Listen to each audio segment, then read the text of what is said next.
how to download Spotify on LG Smart TV. So if you want to download the Spotify applications on your LG TV, it's actually quite simple to do so.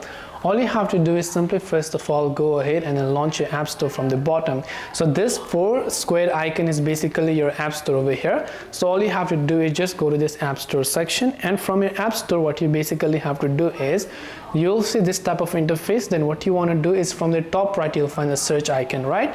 So let the app store to load up first of all. Once it has loaded up, from the top go to the search bar, and from the search bar you'll simply go ahead and simply search for the Spotify application there.